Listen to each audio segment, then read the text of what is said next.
Sometimes when I finish a game, I am left wondering about it for days, weeks, or even years. And most of the time, it isn't because of the gameplay or certain story beats, but because of the way it made me feel. The atmosphere, the tone, the emotional space it let me exist in. Simply put, the vibe. That is what keeps me coming back. The vibe or the feeling that you get from a game is composed of all of its elements intertwining with each other. How the light hits the buildings, how clouds cover the sun, how the workings of the world are explained to you, or rather are not. The music silently humming in the background, or a bombastic score begging for your attention, or even just silence.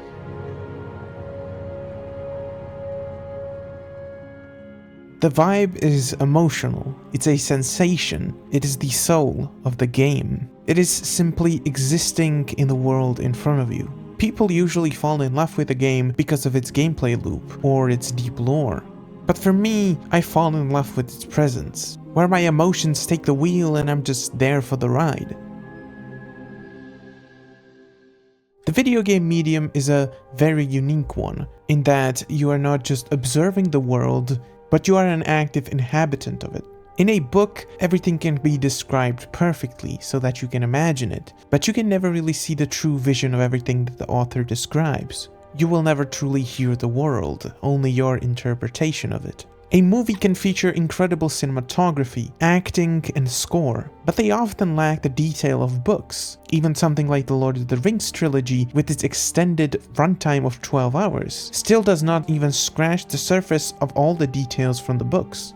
But video games combine the best of both worlds and let you interact with the world while showing you the true artistic vision of it and letting you listen in.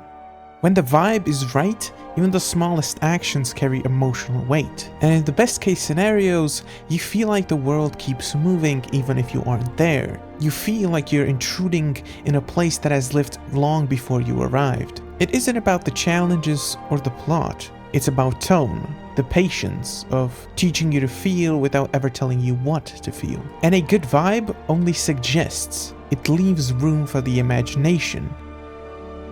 In the introduction to BioShock, you hear Andrew Ryan talking about his magnum opus, Rapture, the city with no gods, the perfect place on Earth away from everyone. And once his little presentation is done, you see the cruel reality of it. The rotting, falling apart city where something clearly went wrong.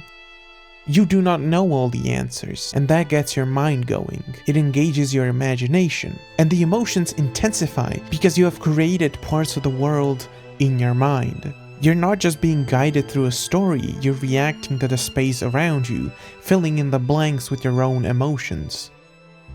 The main menu for The Last of Us is a broken window, overgrown with plants, and curtains slightly flowing in the wind.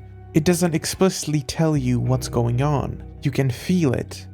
Nature has taken over. The world is broken, a mere shadow of its former self. You see and hear no one. It's lonely, and that loneliness is both calming and terrifying. The scene says nothing, yet it tells you everything. It sets a vibe. Sometimes I play a game and within minutes I just know that it's my kind of game. And I don't really know why. Maybe it's the sound effect of the rain, maybe the door creaks a certain way. It doesn't have to make sense, but it feels right. And once that happens, I am hooked, even if the gameplay isn't perfect, even if the voice acting is a little bit iffy. The vibe is the reason why I'm there. It is the reason why I keep going. It is the reason of why I delivered all those packages in Death Stranding. It is the reason why I ignore all the bugs in Cyberpunk 2077 on launch. It's why I still turn on Red Dead Redemption 2 and just walk around. These moments are what turn a good game into a beloved one.